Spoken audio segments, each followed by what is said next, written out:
In this video preview, we will focus on a few of the false allegations made in the preliminary report by the city's investigator, HSNO.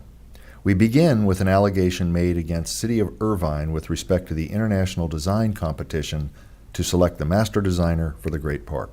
HSNO alleges that the City of Irvine failed to comply with its own policies with respect to the selection of Gafcon as a part of the design studio. In 2005, the board initiated an international design competition to select a master designer for the Great Park.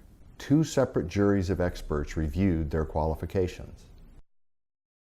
In addition, the board conducted site inspection visits of past projects and conducted personal interviews of the three finalists. Councilmember Shea, who is now a member of the Special Audit Committee overseeing the current audit, participated in the 2005 interviews of the finalists. Watch Councilmember Shea refute HSNO's allegation that Gafcon was not vetted. Just to comment on Director Ray's comment about Gafcon, I will say that when I was back in New York, that they provided the presentation to us, at least a portion of the presentation. I was nothing but kind of blown over by the fact that they knew what they were doing.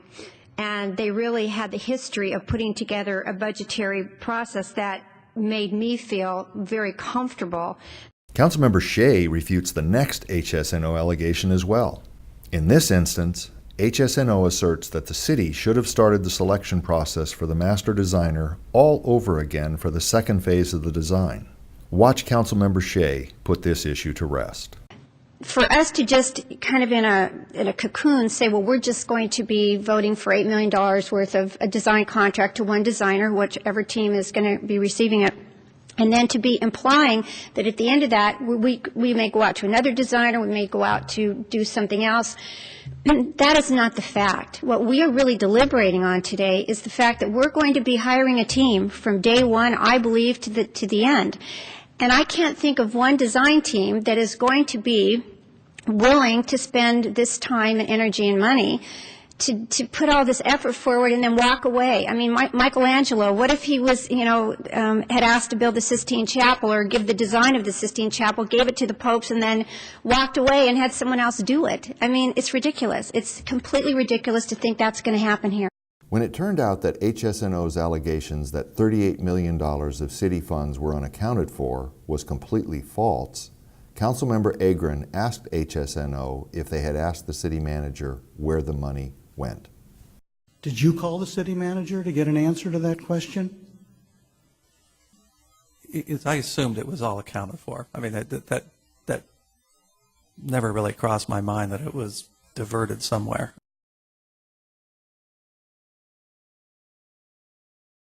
Let's now turn to the next allegation. HSNO alleges that the City Council, the Board of Directors, staff, and team of experts should have never included the complete design of mass grading in the schematic design contract.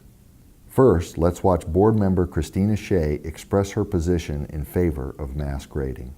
When that mass grading takes place, that's where I think I'm going to start getting really excited about, gee, we really have a park moving here. And I think that's a really a good concept. Later, Board Member Shea changed her mind. And then I'm also opposed to the mass grading of the park. At the end of the day, the majority of the City Council and the Great Park Corporation Board believed that completing design of the mass grading component was appropriate for the Great Park. One of the conversations that we had with regards to mass grading the entire park was a recognition that if we graded it only one piece at a time, Lennar was faced with the challenge of having to sell its product in the middle of a construction zone, a very dusty one.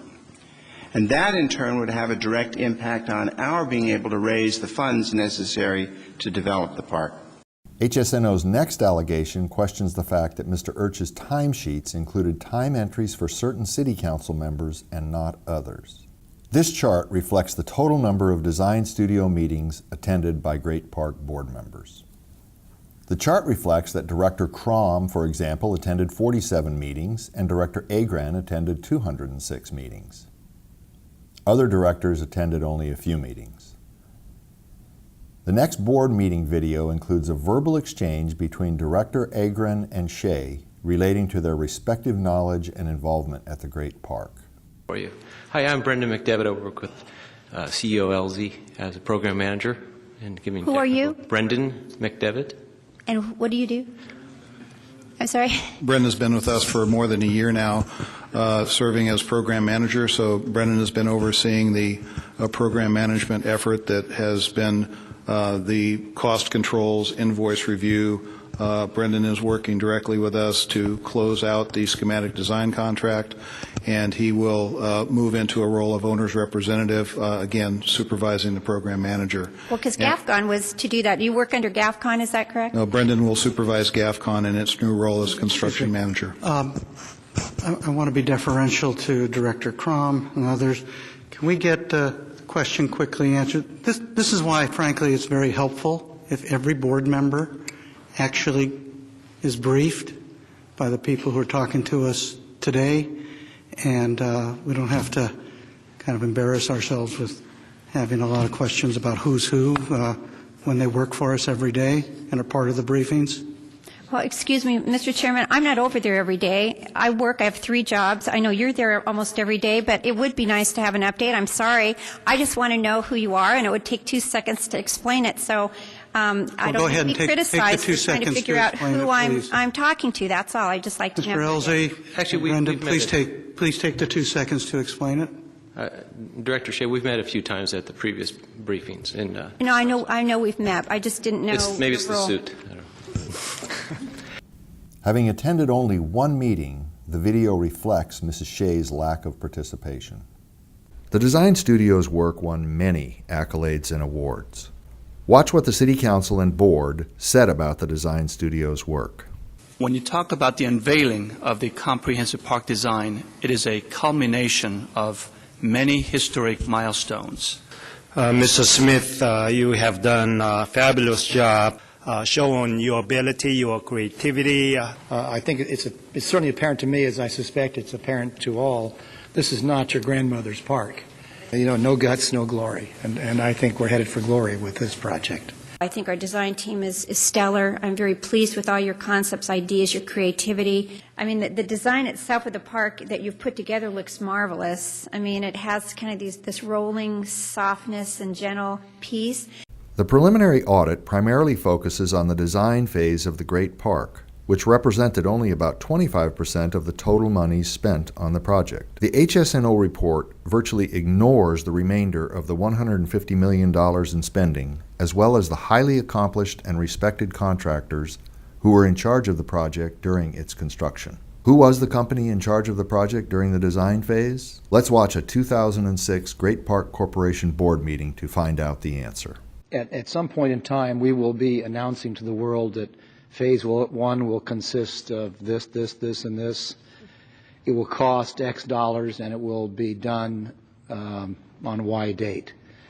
And I'm interested in accountability, and is it you are the folks at that point in time who will prick your fingers and sign in blood that this project will include this scope, and it will cost X dollars, and it will be completed by Y date? Is that so? We look to you for that signature in blood. Was that a yes? I'm sorry. Yes, I'm sorry. Let me answer correctly. Okay, so one day we're going to look. You're going to come up and you're going to give us some info, and we're going to say, fine, go for it, and that's what we're here for. All right. Yeah. Thank you. So, what is really going on here? Why is the city spending millions of dollars to review work that has been reviewed multiple times with no significant findings? Why are staff and consultants who work tirelessly and to great acclaim on the Great Park being dragged through the mud? At the end of the day, ask yourself, who is really benefiting from this investigation? Thank you.